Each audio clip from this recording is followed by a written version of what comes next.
Donc bonjour tout le monde, j'espère que vous êtes en pleine forme. La vidéo d'aujourd'hui va parler sur la profondeur minimale ou bien la profondeur optimale d'ancrage des fondations pour n'importe quel type de bâtiment. Donc j'ai fait pas mal de vidéos sur ma chaîne et je trouve que le fait de parler un peu sur les ancrages qu'il faut donner aux fondations, je le trouve très important et primordial. Donc c'est en fait l'objectif de cette vidéo. Donc imaginons que nous sommes dans la lithologie, le cas de la lithologie suivante.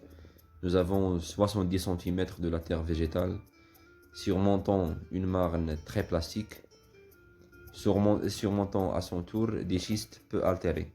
D'accord? Donc juste pour les gens qui n'ont pas de grandes connaissances en ce qui concerne les natures des sols, la géologie ou bien des connaissances dans la géologie. Donc la terre végétale, elle est déjà connue par son effet très néfaste ou bien son effet indésirable sur les constructions.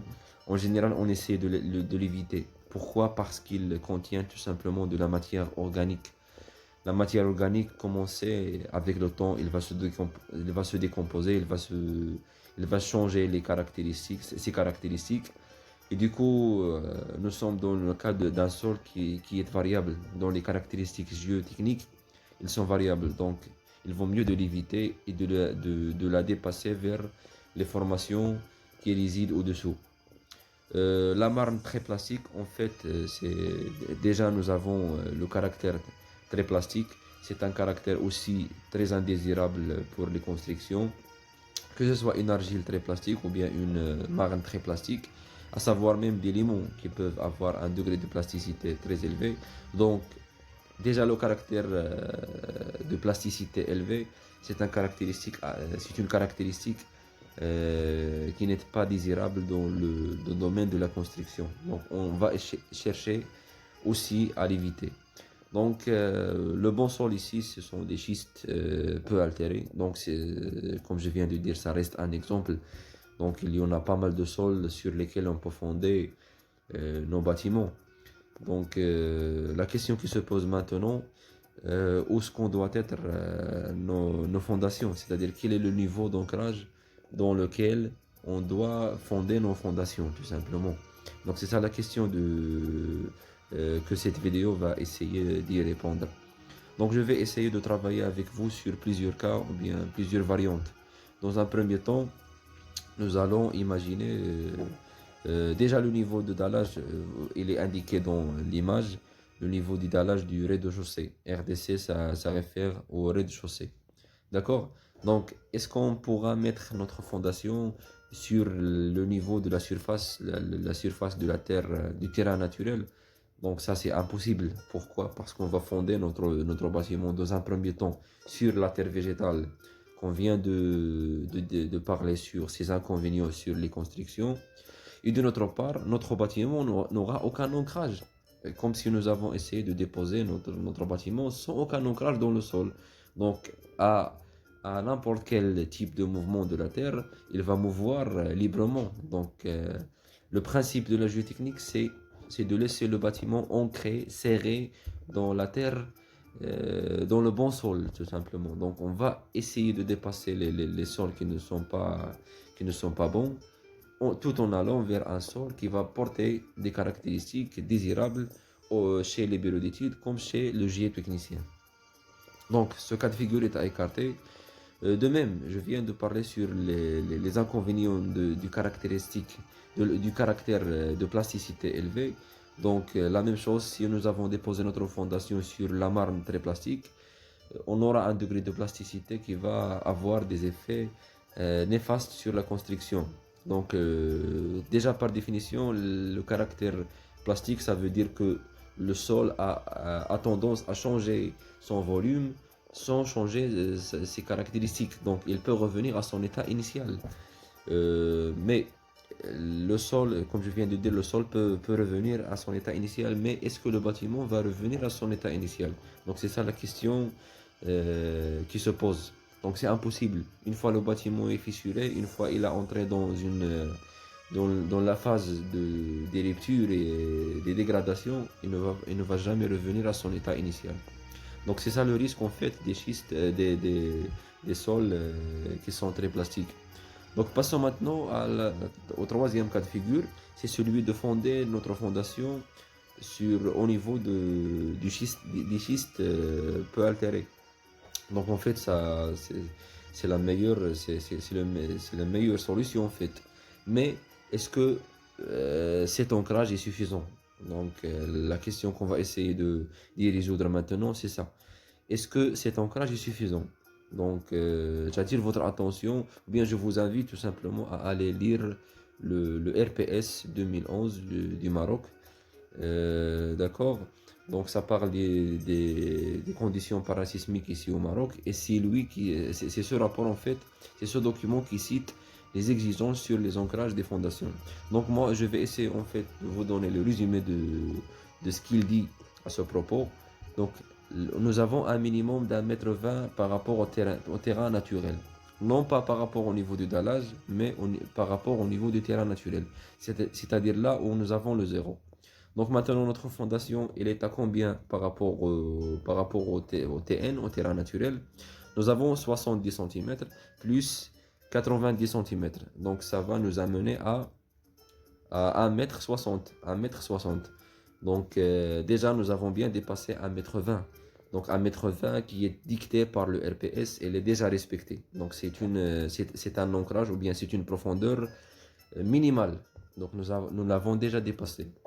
Mais le RPS aussi, il cite que dans le sol d'assises, dans nos bons sols, dans le sol que nous avons choisi comme un sol d'assises, dans lequel nous avons déposé notre fondation, donc on doit assurer un ancrage de 60 cm, soit de 50 cm ou bien de 30 cm. Donc ça dépend de quoi? Ça dépend de la nature du sol d'assises.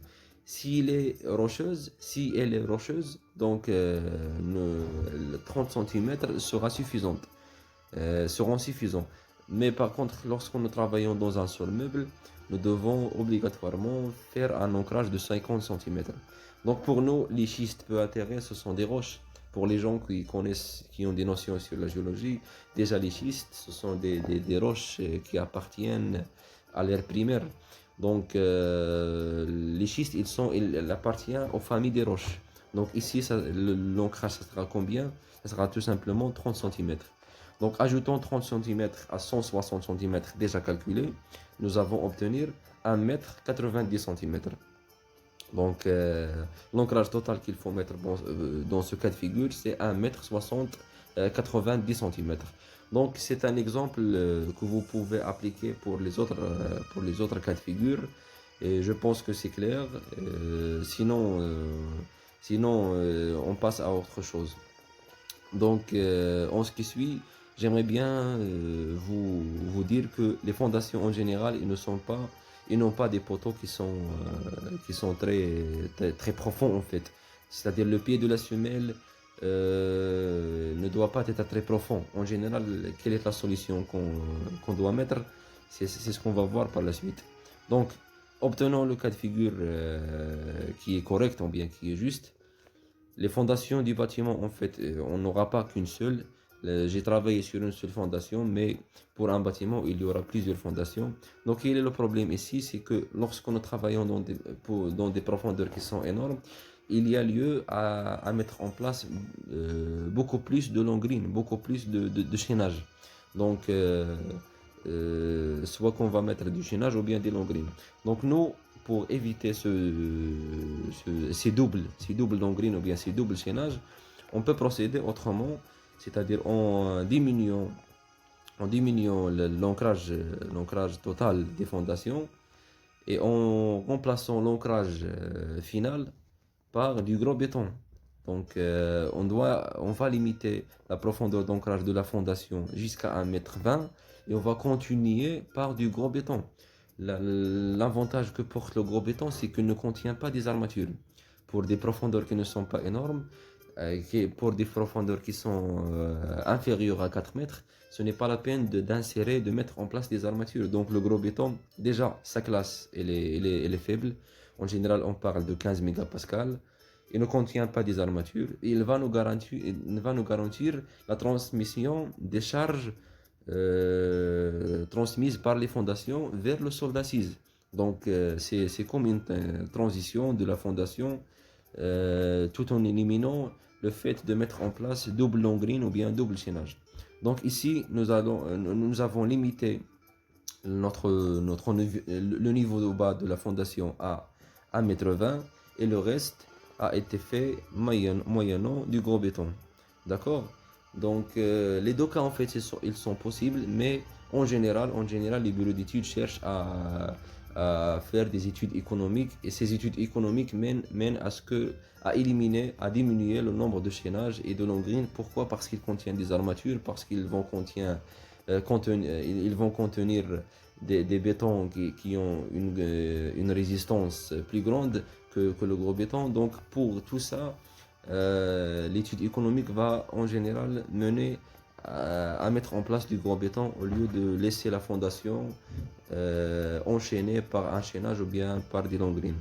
Donc j'espère que j'étais très clair dans ma définition, dans les choses que j'ai essayé d'éclaircir. Donc merci à vous. Donc ici, dans ce cas, un seul chaînage, une seule longrine va être suffisante. Donc merci à vous. Si vous avez quelque chose à ajouter, n'hésitez pas à l'écrire dans les commentaires. Donc au revoir à une prochaine vidéo.